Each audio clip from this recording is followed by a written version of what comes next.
Hey friends, welcome to my channel. ఈరోజు మనం ముల్లంగి టొమాటో పచ్చడి ఎలా ప్రిపేర్ చేసుకోవాలో చూద్దాం.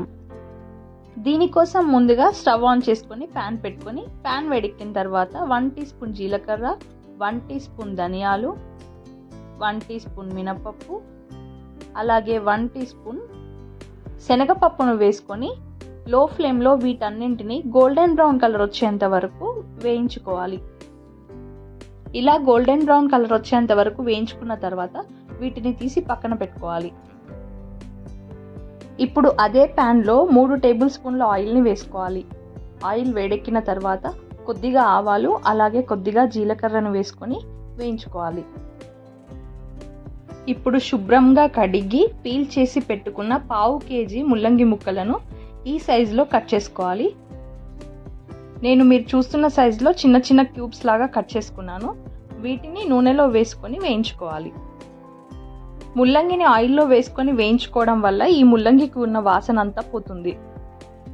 ఇప్పుడు ఈ ముల్లంగిని 50% ఉడికేంత వరకు మీడియం ఫ్లేమ్లో కుక్ చేసుకోవాలి. ఇలా కలుపుతూ ఉండడం వల్ల కింద మాడకుండా ఉంటుంది. ముల్లంగి 50% ఫ్రై అయిన తర్వాత ఒక పెద్ద సైజు ఉల్లిపాయ ముక్కలు అలాగే 1/2 కేజీ టొమాటో ముక్కల్ని వేసుకొని కలుపుకోవాలి. నేను ఇక్కడ 1/2 కేజీ ముల్లంగి ముక్కలు అలాగే 1/2 కేజీ టొమాటో ముక్కల్ని వేసుకుంటున్నాను. ఇలా ఒకసారి కలుపుకున్న తర్వాత దీంట్లో 10-11 పచ్చిమిరపకాయలని వేసుకోవాలి. ఇక్కడ మీరు మీ కారాన్ని బట్టి మీరు సెట్ చేసుకోండి. అలాగే చిన్న నిమ్మకాయ సైజ్ అంత చింతపండుని వేసుకుంటున్నాను. అలాగే గుప్పెడు కరివేపాకును వేసుకొని మళ్ళీ ఒకసారి కలుపుకోవాలి.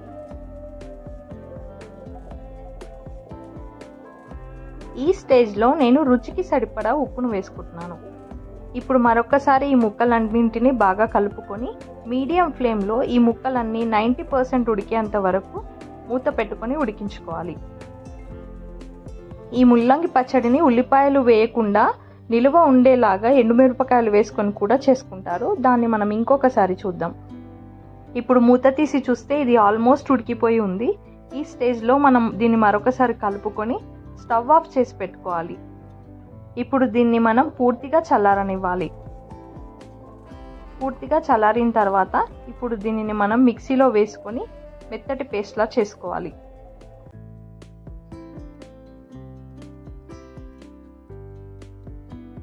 ఇలా మిక్సీ పట్టుకున్న తర్వాత దీనిని పక్కన పెట్టుకొని మరొక మిక్సీ జార్ తీసుకొని ముందుగా మనం వేయించి పెట్టుకున్న ఈ పప్పు దినుసులన్నింటినీ దీంట్లో వేసుకొని మెత్తటి పౌడర్ని చేసుకోవాలి.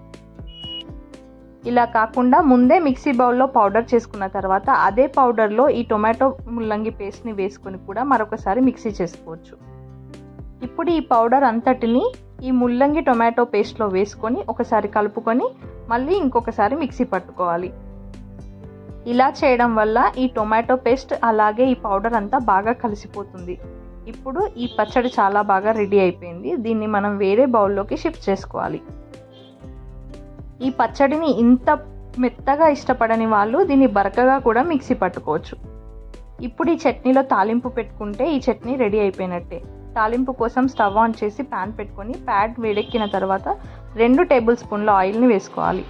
ఆయిల్ వేడెక్కిన తర్వాత కొద్దిగా ఆవాలు కొద్దిగా జీలకర్రని వేసుకొని జీలకర్ర చిటపటలాడిన తర్వాత కొద్దిగా మినపప్పు అలాగే కొద్దిగా పచ్చిశనగపప్పును వేసుకోవాలి. కొద్దిగా అంటే 1/2 టీ స్పూన్ లాగా తీసుకోవచ్చు.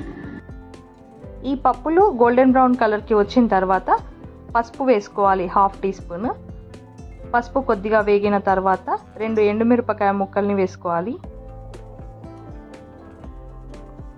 అలాగే గుప్పెడు కరివేపాకుని వేసుకోవాలి. కరివేపాకు చిటపటలాడిన తర్వాత ఇంగువను కూడా వేసుకొని స్టవ్ ఆఫ్ చేసుకోవాలి. ఇప్పుడు ఈ తాలింపును తీసుకొని మనం పచ్చడిలో వేసేసుకోవాలి. అంతే, ఎంతో టేస్టీగా ఉండే ఈ చట్నీ రెడీ అయిపోయినట్టే.